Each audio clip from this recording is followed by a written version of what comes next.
take one. Mark, ready to go, Mark. Yes, we did it. It was going to be like a half frame off. If you were to say House of David is to you what? The story is about what to you? That's a good question. I don't know the answer to it, so that's why I wanted to ask you. You'd think we would have figured this out by now.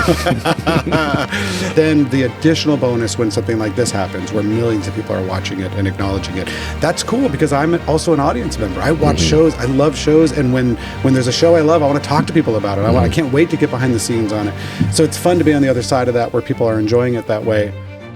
Hey, I'm Jon, creator of House of David. Welcome to Inside the House. You might ask, what is that? What it is it's your ticket inside the show that we are creating. And I should say, thank you first and foremost. You have blown the doors off any expectations that we had for the show. It's unbelievable.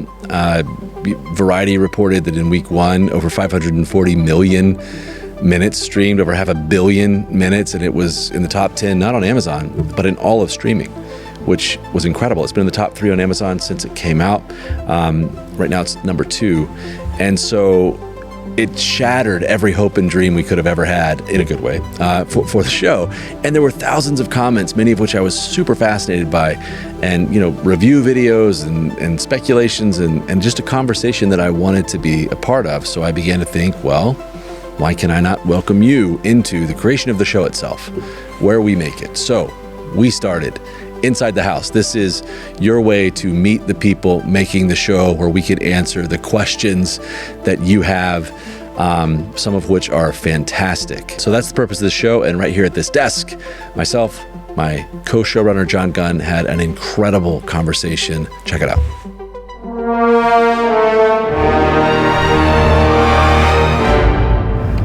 My fellow showrunner, Jon Gunn, here with me. The numbers are in, by the way. Yeah. We have, do you want to guess how many minutes streamed of House of David week 1? Oh, wow. I've never had to guess that number before. How many minutes streamed? 5,000? 549 million minutes streamed. What? Is that for real? Week 1. That is for real. As reported in Variety, it's number 8. Apparently, I'm terrible at guessing. Number 8. That was a terrible guess. I didn't want to overguess. Wow. You would have. How many? What did you say? You would have won neither showcase on The Price is Right. What is that? How many? 549 million minutes streamed. Wow. Number 8 in the country for all streamers. Wow. Number 2 on Amazon, behind your good friend Alan, who you directed in Ordinary Angels. Yeah, Reacher. With Reacher. Yeah. So we're gonna beat him. We're coming for you, Alan. I'm good. I'm good being 2. number 2 Yeah, behind that. season 2. We're just drifting in his wake. 12 million people tuned into the show for the first week. Congratulations. Wow. So It's amazing. we're here to talk about all of the internets. They're chattering about the show. Oh, let's hear what people are chatting about. But one of the things they're talking about is just the humanity in the show. We're striving for biblical accuracy, and yet there's humanity and authenticity, Yeah. which I most attribute to your influence in the show. So talk about how you approach material. This is a true story. Ordinary Angels was a true story. We wrote Jesus Revolution together. American Underdog. Unbreakable Boy. Yeah, a lot of those. All of those are available wherever movies are sold. Anyway, so lots of true stories. So talk about finding the humanity, and why do you gravitate to filmmakers gravitate to different things? I like drone shots and blowing things up, So how is it that you came to gravitate towards the authenticity and humanity in a story, and what's your process of finding it?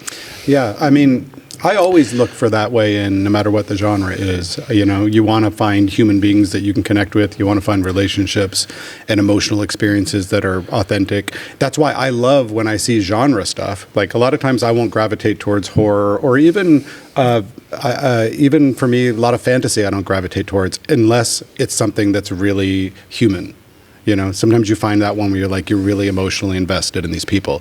And I think that's a special challenge with like historic and biblical things, because it's easy to sort of go like, David isn't a real guy. He's a famous figure from history. And so I think, we worked very hard, you and I both, and our whole team, to like find actors that would inhabit these characters honestly, and then constantly remind ourselves to do what I always say, like take the importance off of it, right? David is such an important figure. You know, the story of David and Goliath is such an important story. If you can shake off the importance, and by that I mean like just live in the moment of it.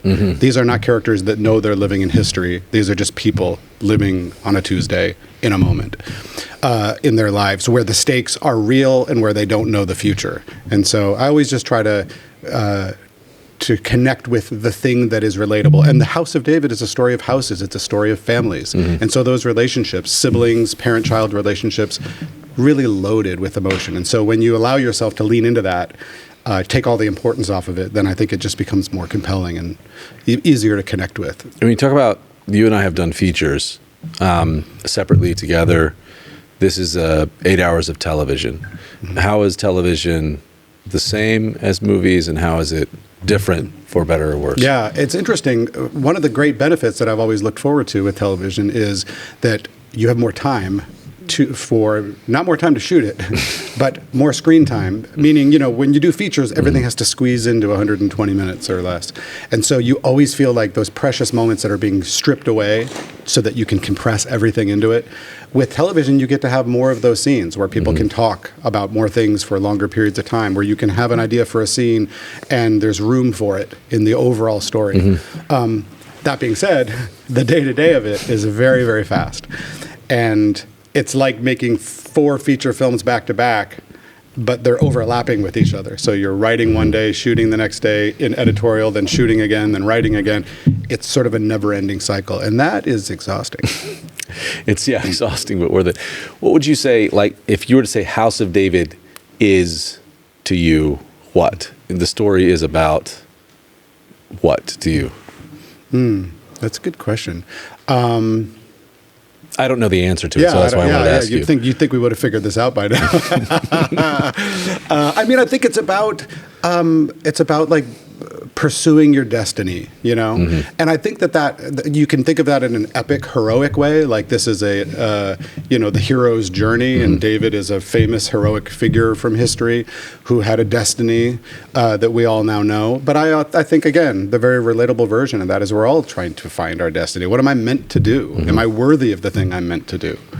You know, so we talk so much about that, right? When we're in the writer's room, when we're on set, of like, David is chosen for something. He desires something bigger, but he's also questioning all the time, am I even worthy of this? And I find that makes him very vulnerable and very very human. And when you think about the source material, like, people are like, hey, you're adding to the Bible. I mean, we're making a TV show, first of all. It's a love letter to the Bible. It's not the Bible itself. But what's there and then what's not? So, like, how many gaps does one have to fill in to try to, but then also what is there, you know? Yeah, it's very interesting, because when you talk about stories where, you know, you'd be hard-pressed to find anyone on earth who hasn't heard the words David and Goliath. Like, so many people know that story. Even a lot of people know King David's story or are familiar with the Psalms, but there's so much in between the lines of the Bible that must have existed, months and years of lives, relationships that are fully unexplored, right? Secondary characters that maybe get one mention in the Bible, but are clearly important to that person.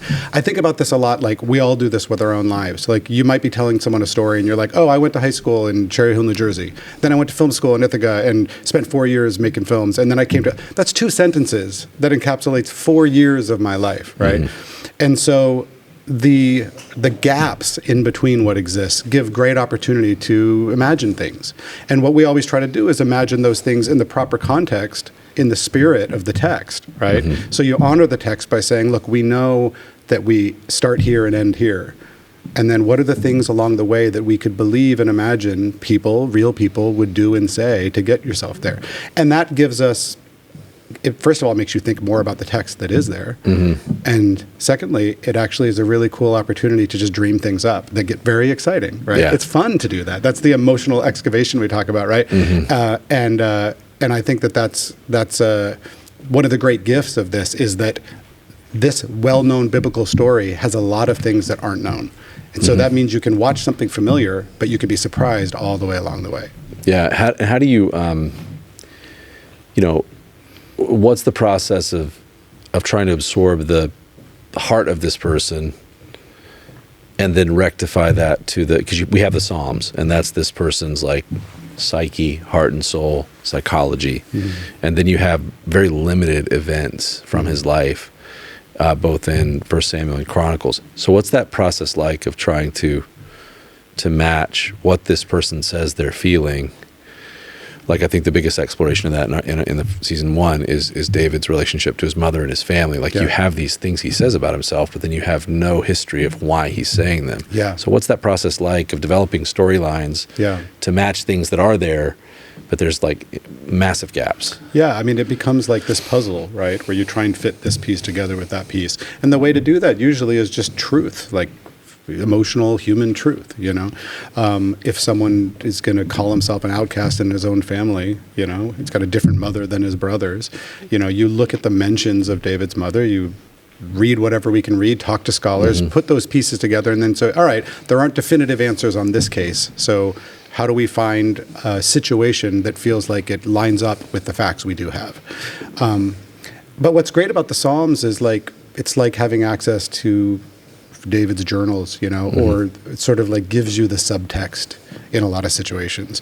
And it reminds us a lot, with David in particular, that as flawed as he is and was, he had this heart that was always owning the decisions he made and looking for forgiveness and redemption. And that makes him a really powerful character to explore. And having the access to those poems really does give you a sense of the heart of this man, which I think is a great resource. Your journey began, I think one of the interesting themes of David is just perseverance, endurance, like the time it takes prior to, he's anointed, and there's years, but 15 years before there's a crown on his head. So, dreams take a long time. Yeah. So your journey in the entertainment, you're going on how many years of making movies? Yeah, 30. Yeah. 30 years of making movies. Yeah. Wow, more if you count my high school years of just with a camcorder with my friends in the basement, And not many, somebody that works for me was like, called this out. My Date with Drew was how long? It was a great film. Was how long? We shot that 22 years ago. 22 years. Yeah. And it was interesting because that was a project it was a very humble project. We shot it on a camcorder. It was an unscripted sort of romantic comedy documentary. But,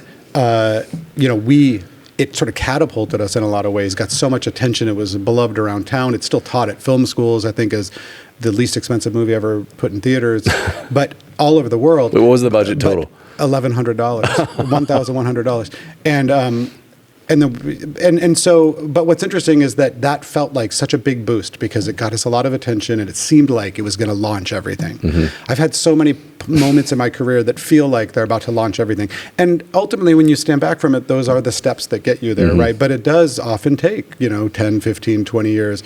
And for many years, I've been dreaming about doing television. And I've always wondered, so many people have done television. I've been doing films for a long, long time.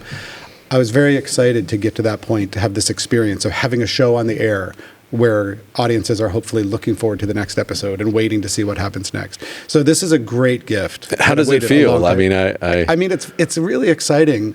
It's really exciting, especially in this day and age, because the internet gives you so much feedback so fast, and social media gives you so much feedback so fast.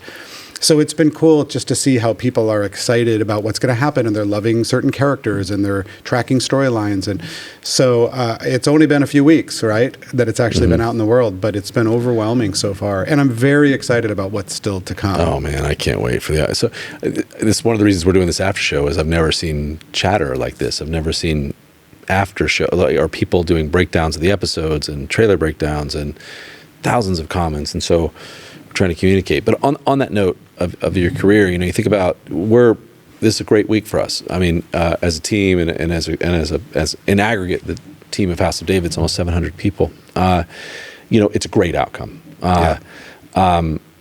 It's a big week. But if you think about the last 15 years I've been doing this, there's been a couple of really great weekends. Yeah. I can only imagine in Jesus Revolution. This is a great week. This is everything that you could hope for. It's a global release. It's number 2 on Amazon as we make this anyway. It's number 8 overall with all streamers.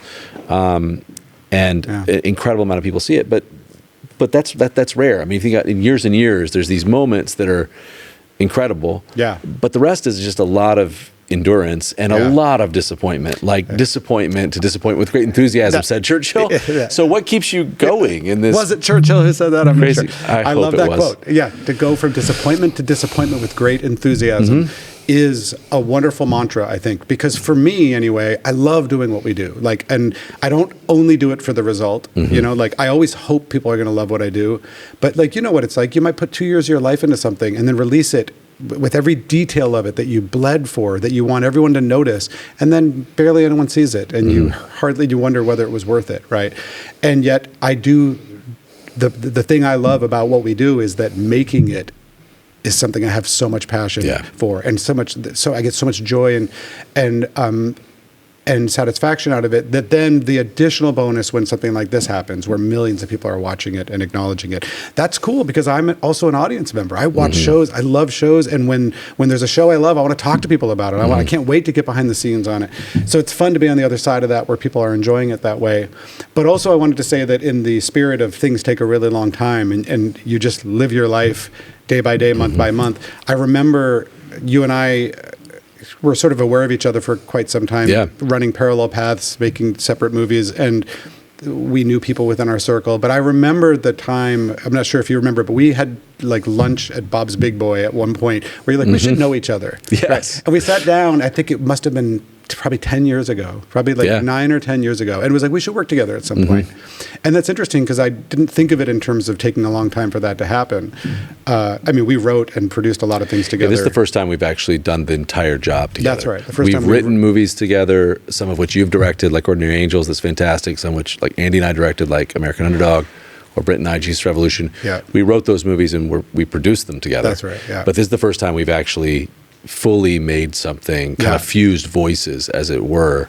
And it's like a decade into the relationship. Yeah, it's cool. Yeah, so things sometimes take a long time. I think about that a lot in this industry, because it's such a collaborative thing we do. Apparently, I should have done that way sooner, because apparently it needed to ruminate and sort of brew.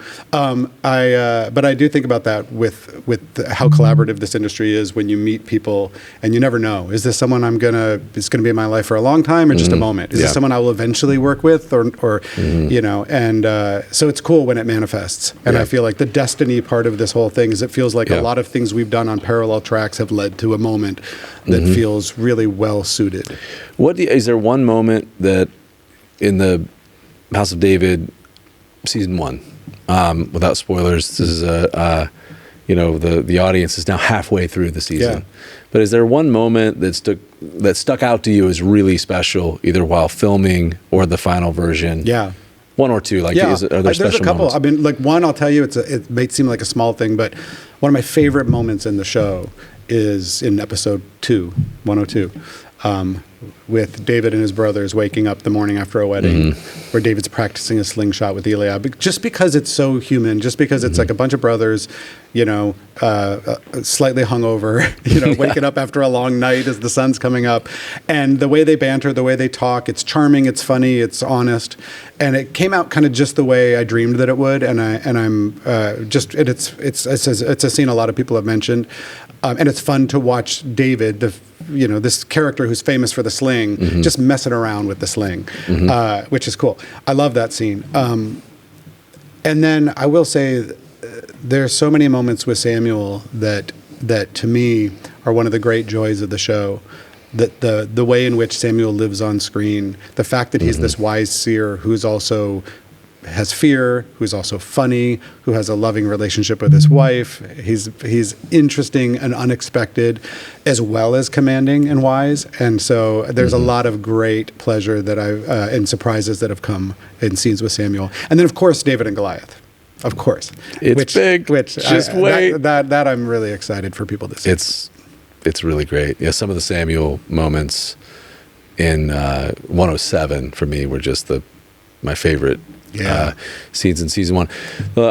Two more questions on the cast front. The cast really, there's a difference between having a great actor or two and having a truly spectacular cast. Now that's something you really dug in on.